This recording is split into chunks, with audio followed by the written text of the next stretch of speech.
to get in. Has everyone got a space if they need one? Can you raise your hand if there's a chair next to you? Oh my gosh, it's like Whoops. Okay, so there are plenty of chairs if you need one. Just step over the child. All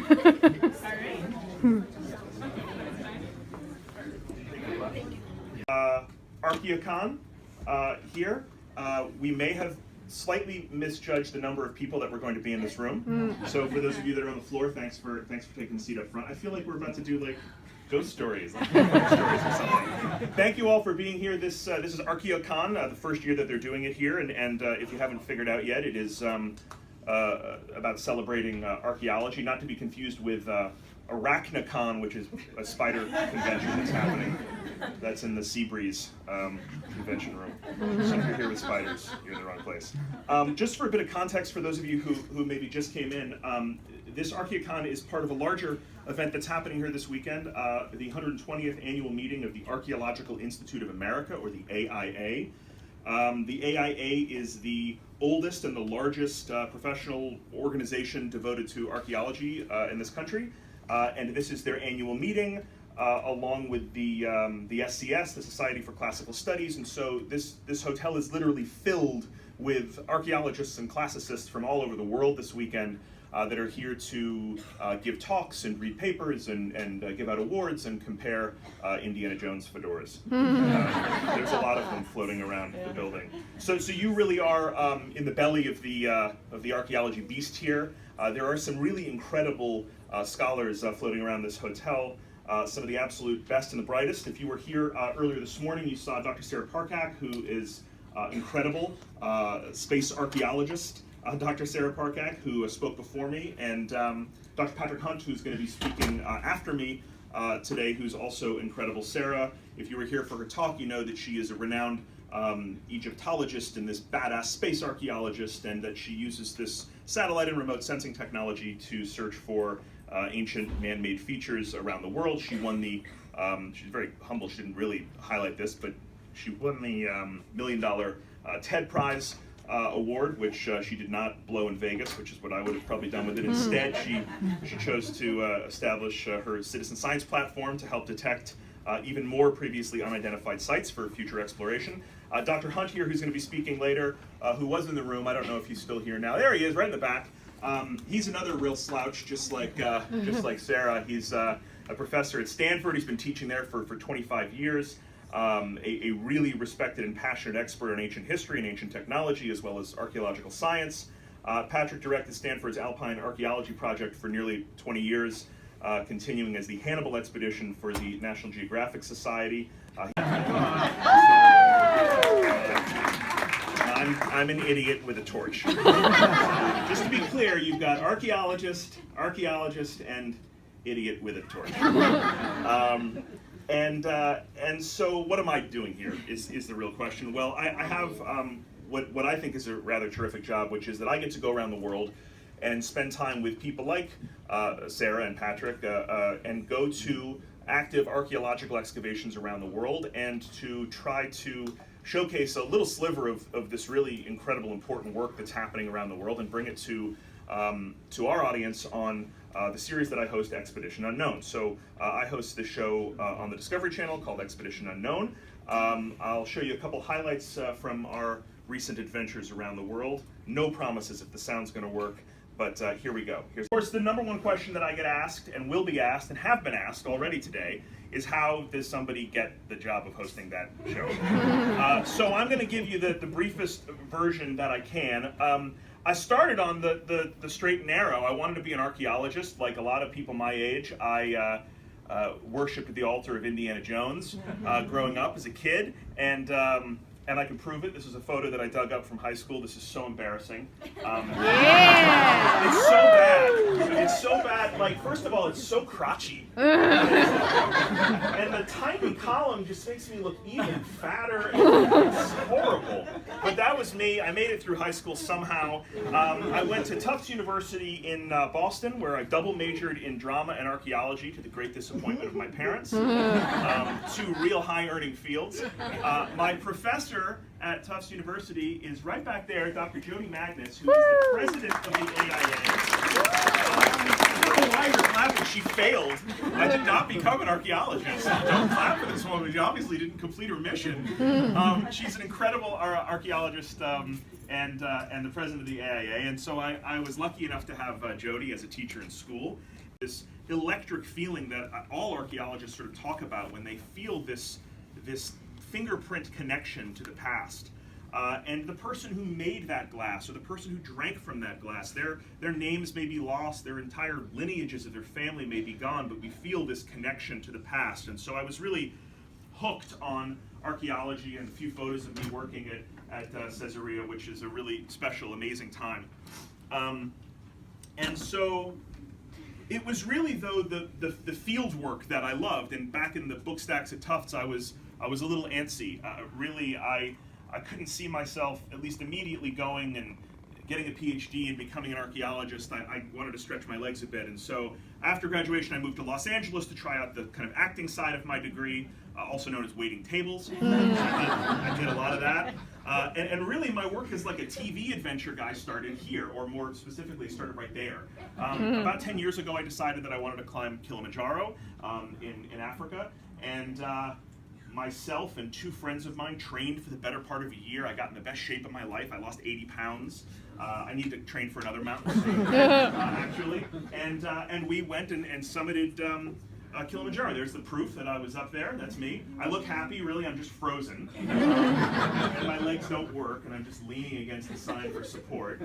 And this was a moment that, like touching the artifact at Caesarea, a moment that really changed my life, because I really knew in this moment, looking down through this glacial ice down under the savannas of Africa, I knew that I wanted to make, or I needed to make, travel and storytelling my life. I didn't know how to do it, but I knew in this moment that that's what I was going to do. Very dramatically, wherever you are, come home now. And so I emailed him back, and he said, I have this opportunity maybe for you to host this project that we've got going. I need you to come home right now and meet with these executives. This is going to be a great opportunity. And when you live in LA, or really anywhere, and people tell you they have great opportunities, usually, at least in the TV world, it doesn't add up to anything. And I thought, I'm not going home. My legs don't work. I'm going to go on safari and then get drunk on a beach. And so that's what I did. I went on safari and pretty pictures of anchors and boats. And then eventually, I went home. And when I flew home, this producer was still after me. And he said, listen, I want you to come from the airport straight to my office. I said, okay, so I went to his office, and I looked really terrible. I had been in Africa for a month. I had my safari clothes on. I was broke. I had literally dirt, like fingerprint dirt marks on my shirt. I had a huge beard. I had one of those like neck beards, that Civil War beard, And he explains to me that he's got this project that he sold to the Sci-Fi Channel, and it's going to be this show where they need a guy to go around the world and investigate mysteries and legends, and a lot of it's going to be cryptozoological. It's going to be about monsters and myths, real highbrow program. And I'm listening to the pitch, and I'm like, I don't really know if I'm the guy for this. I mean, I travel a lot, but I'm having a hard time. I mean, I'm not a monster expert. I don't know what that is. And so, but the more that he talked about it, the more that I started to kind of get seduced into thinking that maybe this could be a really good thing. I thought, hold on a second. You're telling me I'm going to get to fly all over the world? And I started to concoct this image of, I don't know who this lady is in the business school, but I started to think, yeah, I'm going to have like a jet and I'll fly around. And hold on, I'm going to investigate monsters? I could maybe get like a trench coat and a crossbow. And hold on, this was for the Sci-Fi Channel. And so I thought, the Sci-Fi Channel, I'm going to become best friends with the women of Battlestar Galactica. I said, I'll do it. And he said, this was his big plan. He said, okay, I've set up this meeting for tomorrow at the network. I want you to come just as you are. Don't shower. Don't change your clothes. Don't take your boots off. Sleep in your boots. Come to the meeting just like this. And I am stupid, so I said, okay, that sounds like a good idea. So the next day I went to this meeting at the NBC Universal building, which is now the Comcast Tower, real friendly looking place in Los Angeles. And I came in and I knew immediately when I walked in the building that I had made a horrible mistake. Because the security people were looking at me like, this guy doesn't have a home. And he's maybe gonna pee on the carpet. But they let me in, and I went up to the whatever 20th something floor, and to the offices of Sci-Fi, where they have this beautiful gleaming space dock of a lobby. And what I didn't know is that I wasn't the only guy in contention for the job. They had done a casting, and they narrowed it down to 2 other guys for this show, and the other 2 guys were there in this lobby, and they had definitely showered, and they'd shaved, and they actually had on like suits. They looked kind of nice, and I was really embarrassed, and I sat there, and they called each of these guys down the hall one at a time, and I just was so regretful that I had shown up this way. And then eventually they led me down the hall into this small room, and there were way more people in this room than I thought there were going to be. They had like a dozen people crammed into this executive's office. And I opened the door, and they all kind of like leaned back again, like, "Oh, this guy's gonna pee on the carpet." And so I felt like I had to say something, and I said, "Listen, before anything else, I just would like to apologize. I just got off a plane from Tanzania," and then they gave me a TV show. That's it. That old axiom about dressing for the job you want, it works both ways. If you dress poorly enough, they'll let you host a show where you hunt for monsters. Passport from it's actually one of 2 passports from the show that was extended and expanded over time. And I did not get the private jet. I did not get the Van Helsing coat, but I did become friends with the girls from Battlestar. It's worth something. And you know, a lot of people have said to me, because the show, look, we investigated all sorts of wild, weird stories of myths and things, and people would say to me, "Do you think the people that you went and met on that show were crazy people, you know, who said that they thought there was a creature living in their forest or a spirit in their caves and things like that?" And almost universally, I don't. I think what the show really taught me, a really valuable lesson, is that every story really has value because somebody takes the time to tell it. The key is really to listen, you know? I mean, one of the things that is really true is that kind of, you know, man abhors a mystery, and so the ancients crafted poetic myths to bring order to the universe, and the same thing is true today in folklore and mythology around the world. You know, we really can't bear for our most mysterious experiences to remain unexplained. That doesn't mean all the stories are true. Most of them are not. They're part of folk traditions and mythology, but they do reveal a lot about the people that are telling those stories.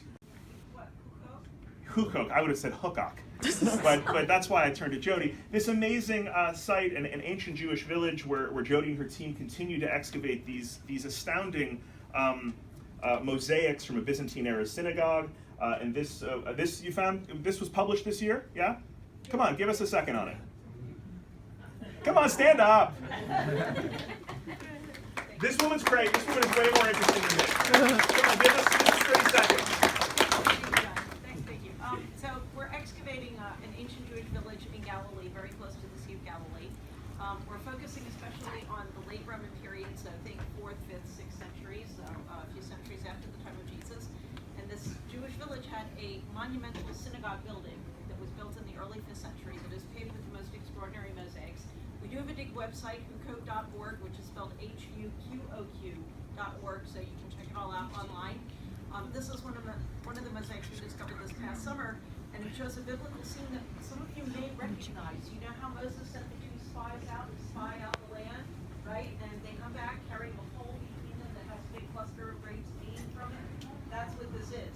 And it actually is labeled in Hebrew, B'mot B'shnayim, which means in Hebrew, a pole between 2. So a pole carried between the 2 spies.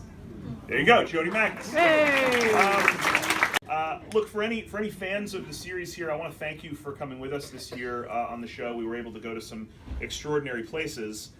We have an all-new season of the show that we are just finishing filming now, which will be airing soon on Discovery. I don't have a date, but I will have one soon.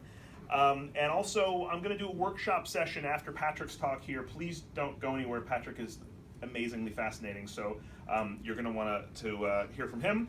And then I think I'll be back in a bit, and we can do more of a kind of Q&A and chat about anything you want to chat about.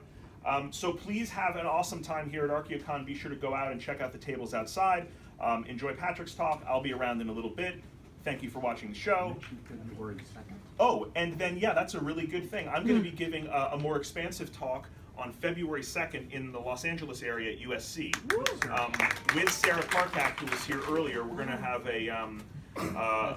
the two of us are going to be on stage. We're going to do this really great talk. It'll be a longer format at USC. There'll be information about that at the AIA website, which is archaeological.org. Wow, I got that right. And so please join us for that if you're in the LA area. Have an awesome time today. Thank you for coming. Thank you and congratulations, man. Yeah, absolutely. Nice meeting you as well. Thank you for coming. Wait, you had a really cool story. What did you say again? I just watched a show from like elementary school, like Destination True. Now I'm watching Expedition Unknown. So I watched it as a kid, and now I have my associates in anthropology, and it's really cool. That's awesome. Yeah. High five. Yeah. Yes. Thank you. That's awesome. What's the state of archaeology? I know you're not an archaeologist, but I mean, it seems like just judging from the people that are here today that there's, especially among young people, there seems to be a lot of interest in archaeology. I think there is. I think the state is really strong. You know, there is a lot of incredible new technology that's benefiting the field from new ways to scan for sites and preserve sites. You saw Dr. Parkak's talk. This is amazing. I think it's meant a lot. I think in the same way that people like Bradbury and Asimov inspired folks to explore outer space, that characters like Indiana Jones have inspired archaeologists to join the field. I don't think so. I mean, I'm thrilled to be doing this. I think that one of the great bridges that needs to exist is this bridge between the academic world of archaeology and the general public. Getting people excited about the past, and I think that events like this hopefully are creating that bridge, which is great. How many people here weren't here earlier when I gave a talk? Oh, okay, a few of you. So we're going to start from the beginning. No, we're not. So the organization of this today was that there was a kind of a talk earlier, a brief talk, and then this was designated as kind of a workshop time. And that's kind of a funky notion for me, because there's lots of different types of people here. Folks that are interested in travel, folks that are interested in archaeology, people that I owe money to, probably. I don't owe money to anybody. So I thought instead we might just kind of format this as kind of a Q&A, so that I don't kind of prattle on about things that people aren't interested in. And we can kind of just get a conversation going that way, and I'll be happy to answer questions that folks have. So, anybody have questions? Significance of your necklace. Significance of my necklace. I need to make up a better story about the necklace. It doesn't have. I have a special guest coming in right now. I don't. The necklace I've had since I was a little kid. It's an old sundial. It used to open. There's a hinge on it. It used to open, and it's all rusted and corroded and kind of cemented shut now. And the kind of, I mean, I guess I should spin this as being mysterious, but it's not. I don't really know where it came from. Nobody ever asks that. I don't think anybody's ever asked that. That's a great question. That's your favorite show, but nobody ever says, what is the biggest disappointment? I get disappointed when, I think in general I get disappointed when I can't quite make the access work. There's a lot of bureaucracy in everything, not just in archaeology, but in everything. A lot of it's government bureaucracy, frankly. And so there are instances where we go to places where it's difficult. There's this intersection between the important academic work that's happening and bringing that work to a general audience. And those two things don't always have the same goals, and they don't always intersect clearly. And so sometimes in order for something to work for the general public, which is me too, like to understand this, it's really helpful to be able to kind of really get in and see it up close and personal. And sometimes you can't do that. Sometimes the access isn't there. And so I think in a general sense, I'm most frustrated when we've traveled someplace really interesting. We know there's a really interesting story to tell, and I feel like I can't kind of get close enough to it to make it work for people like me who don't know much about it. Because it needs to be, the thing with television is that it needs to be exciting, it needs to be visual, it needs to be digestible, because you can't do a really deep, thorough dive in an hour-long show is 42 minutes once you get the commercials carved out. So that's not much time to tell any story. I think in terms of a specific episode, we did a show, a Minoan episode in Crete that I don't like all that much because it was too big a topic and I didn't have time to really do it right. So it's an okay show. I mean, it's just, it was too broad and it should have been more focused on something, I think, and instead we kind of, I don't know, we just sort of poked around at it and it feels a little vague. And then I think there are shows where, you know, look, a portion of the shows are not archaeological. A portion of them are kind of like treasure hunter-y, legendy kind of things, you know. Sometimes those are really fun, you know, old Jesse James lost treasure and things like that, because there's great stories associated with these things and great characters. But, you know, if I go to a dig site, an active excavation, and I'm working with someone there, I know I'm going to see stuff. Either things that they have been excavating, that they can show us, things that have come out of the ground, or if we spend enough time there, spend a few days there, we'll be able to see some things happen. Sometimes if you do a kind of show where it's like, okay, let's go find the lost treasure of some, you know, you're not going to probably find the lost treasure of Jesse James. So, you know, we work hard to sort of figure out, okay, well, what's going to make this a successful show if we don't find that big treasure? Sometimes that works out, sometimes it doesn't. So you don't always find as much as you want, you know? And that could be kind of lethal too, because your promise to the audience on some level is, we're going to find something this week, or we're going to show you something, you know, and be able to showcase something.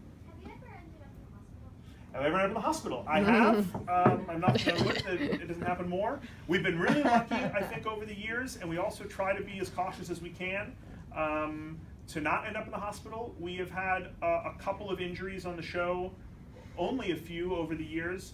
The most notable of which is we did a show in Ecuador a few years ago in a cave system called the Tayos Cave System, and it's a huge, amazing, beautiful limestone cave formation in Ecuador. And it's so huge that in order to film it, we lived underground for 4 days, and also ate underground, and went to the bathroom underground. And so my crew and I got what's called rotavirus, which is kind of like on cruise ships, people get norovirus, which is a relative of that, and it's not pretty. And so we got that, and so 4 of us ended up in the hospital back in the city for a few days. But that's a rarity on the show. We've done really well with.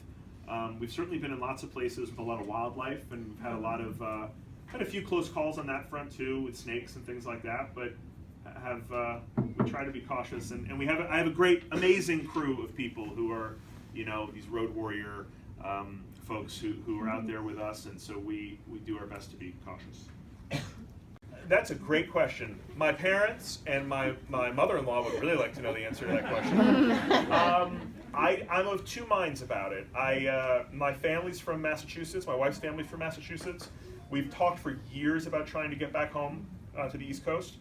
I have 2 little ones now. I'd really like to raise them in New England instead of Los Angeles.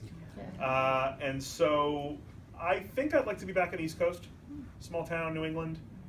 In terms of the show and work, I mean, I really, I'd like to write another book. I'd like to do other things. So I don't know that expedition. Could I do 10 more years of expedition? I'd be loving a wheelchair by the end of it. But I would love. I think whatever I do after this will still be in the space of promoting travel and exploration and adventure. But I don't know. I'd love to be based out of New England.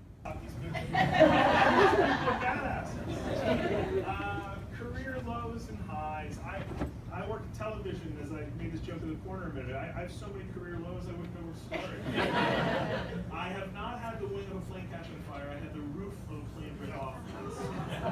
An old Antonov biplane, and I was flying in the cockpit with the pilot. We were filming an episode, and they're pretty big planes. It has probably seats about 20 people or so in the back. These big old Russian biplanes, they fly real slow, so we used to use them for agriculture, crop dusting and things like that. But he was wearing the 5-point harness, thankfully, and so he was attached to the inside of the plane, but he was shooting out the door. And then there was a door to the cockpit, like you'd find on a modern plane, and I was sitting up there, and I had a little handy cam because you couldn't get another camera up there, so I was filming the controls and the pilot, just sitting there not touching anything, and then suddenly I was outdoors. That's you're in a plane and then you're outdoors, something's going wrong. It's not good. And the whole front of the plane just sort of like a sardine can peeled off and came off, and it sent this huge column of air through the cabin. And my sound guy that was sitting in the front row of the plane behind me took his feet and closed the door to the cockpit. And my camera guy got yanked out the back of the plane, but was hardest in. Oh amazing, really. And I just looked over, and this Russian pilot, they're like completely unflappable, you know, miserable guy. And he looked at me, and I'll never forget, he had a really bad comb over. And he said, we must go, same thing, he goes, you must go back. And I said, yeah. Let's go. Let's get the second round. So that was a low, for sure. That was probably the scariest thing that has happened to me in making the show. Career highs, you know, I have to, it sounds maybe silly, but one of them was today. There were 4 different people came up to me today after the talk who are young people who started watching my shows when they were in high school, and they're in college, or 2 of them were in graduate programs for archaeology, and they made me feel really old. So, you know, when I was a kid, I started watching your show. It's ridiculous. It makes me feel ancient. And that's a career high. I mean, I'm trying to, the whole premise of my show is to try to get people excited about geography and travel and exploration. And if I could spark that in somebody, and then get them, you know, to an academic course, I mean, that's what more could I ever ask for? So that was hugely gratifying today to hear that. I think from a selfish perspective, not so much a discovery, but just a career high. We did a show last year where we filmed part of the show at the Johnson Space Center, and they let me talk to the space station for 20 minutes. And they let me on the floor of mission control, and they hooked me up to Commander Peggy Whitson, who is the U.S. commander of the space station. And she was floating around with a French astronaut and another U.S. astronaut, and we talked for 15 or 20 minutes in real time on video, and it was like the most surreal moment of my life. I mean, I'm a space geek and I'm a NASA geek, and to even be on the floor of mission control, if the monitor's been off, you know, it would have been fine. But to talk to them for 15 or 20 minutes was the greatest phone call ever, and just I had tears in my eyes the whole time. It was just amazing. So, and that's a big part of what I love to do is to. I'm the luckiest guy in the world because I get to hang out with people who are really extraordinary scientists who are doing really interesting work, and to talk to some folks in space is pretty neat. So that's what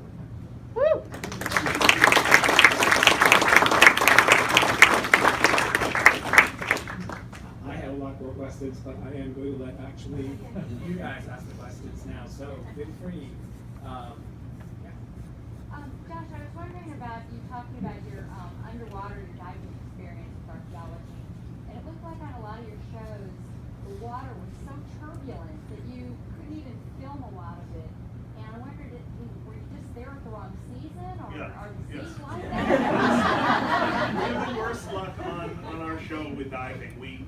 Or we just never pick the right stories. Like I need some like Great Barrier Reef archaeological thing, or we're always in some murky lake or some horrible river, some mud-choked river. You know, it's you know, sometimes the work is happening in places that's where the conditions are really bad. I love diving. I've been diving since I was 9 years old. My dad, who's retired now, is a commercial deep sea diver.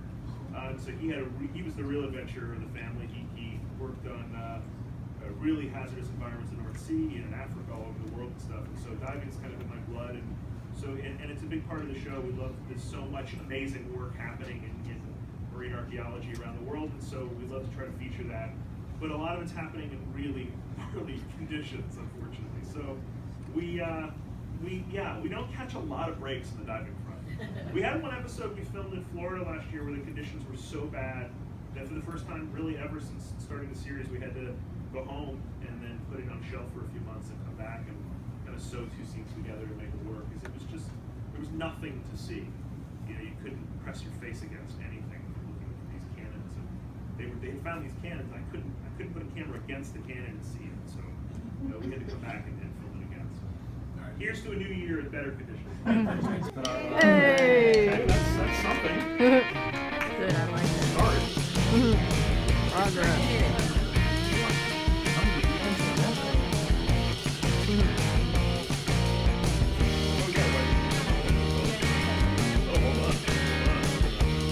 See, we should have put it while we were ahead.